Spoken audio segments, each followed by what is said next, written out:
So, correctly predicted Juventus to defeat Milan with or without the red card.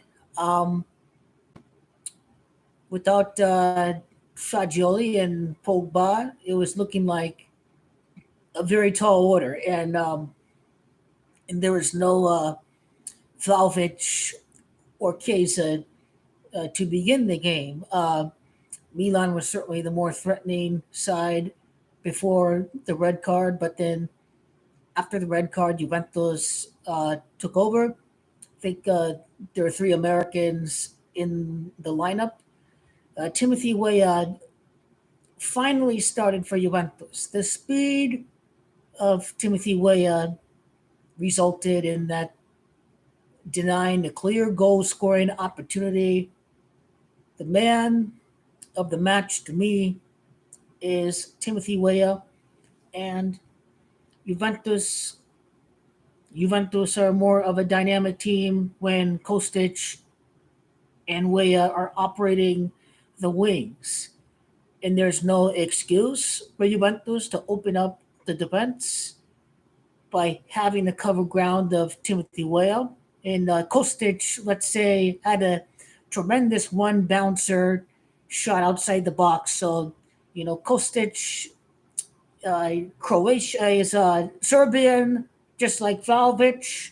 The connection is very strong. They need to be on the pitch at the same side, and you know, Keza and Vlahovic up front. Get your two goal scorers up front. Work their one-on-one chemistry alongside each other. Timothy Way is going to open up these guys. He's going to open up Vlahovic and Keza, and Juventus really did the job well today. They really forced Milan into that red card situation. And it would have been low scoring anyways. Juventus with Agnelli or with Allegri did not concede much. Milan have had many 0-0 draws and just trouble being clinical with their goal scoring chances. And Giroud just, it was a great save by Chesney, and he did not come through. But I feel really great with Bremer. Gatti was shutting down uh, Leao today. Gatti was on him pretty good. No Danilo, Juventus captain, but they made up for it. There's no reason why Juventus can't attack and open up the space. It can still keep its shape when not on the ball. Getting quickly back into the organized defensive structure. Midfielders fall back. 7, 8 men behind the ball. Just even when Juventus can do more on the front foot on the attack, it should not mean that Juventus are less defensive. They should remain organized. And with that being said, why today happened, Locatelli, who played with Milan, was the goal scorer. Manuel Locatelli scored against Juventus October 22nd of 2016. I think Milan won that match. Exactly 7 years from the day that Locatelli scored with Juventus, while as a Milan player, he scores the game winner, I think around the 53rd minute. Uh, as Juventus are 2 points from the top of the table, a big derby d'Italia. The return match against Milan at the Allianz at Torino, Juventus, home field advantage, keeping Chiesa and Vlahovic fit. No Europe. Juventus can celebrate the 100-year anniversary of Agnelli by winning the Scudetto, and certainly they will credit this to the lack of European competition. I think Bremer and Gatti are the future back there. Shame to not have Fagioli, but Allegri is very good at remaining calma,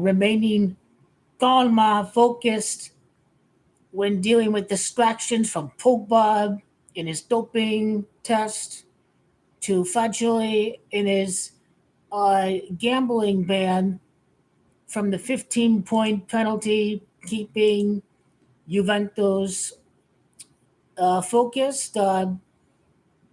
He's defeated Inter twice last year. I think Juve deserved a win against Napoli last year. I think take 3 to 4 points against Inter, you'd be in a solid position to win the Scudetto. But what you cannot do is settle for a 0-0 draw against Atalanta. You cannot start off very sluggish. It didn't come down to luck against Bologna, having a goal ruled offsides by Valvich. Still started the match very sluggishly against Bologna. It doesn't matter if Juventus don't have the cutting edge that Inter don't. You just don't drop your points against the big sides, against your Milan and Napoli and Inter and your Roma and Atalanta and even Lazio. Take advantage of Lazio. Lazio are certainly capable of beating Inter. These are the kind of games that Juventus certainly cannot allow these teams to score 3 points. They must at least remain in the same position. And Juventus, they picked up the result against Milan, and now Milan have to play against Napoli next week, which is going to be no easy game for Milan to go up against Napoli. Um, but what's coming up before Derby d'Italia, Verona, Fiorentina. Um, Fiorentina is an interesting side. They're a much better Viola than in past years. They made it to the Europa Conference. They're playing good football with Italiano, the manager. So that game uh, won't be an easy game. But if you beat Fiorentina away, then you get the away game away with Milan. You get the away game away with Fiorentina. So just keep on winning and keeping pace with Inter and an opportunity to get 3 points at home in about a month or so on November 26th. And Milan get Napoli after this, and they'll get Fiorentina on the day that Juventus face off against Inter. So we'll see how they do. The one game that I'm looking at for Milan is Atalanta, December the 9th.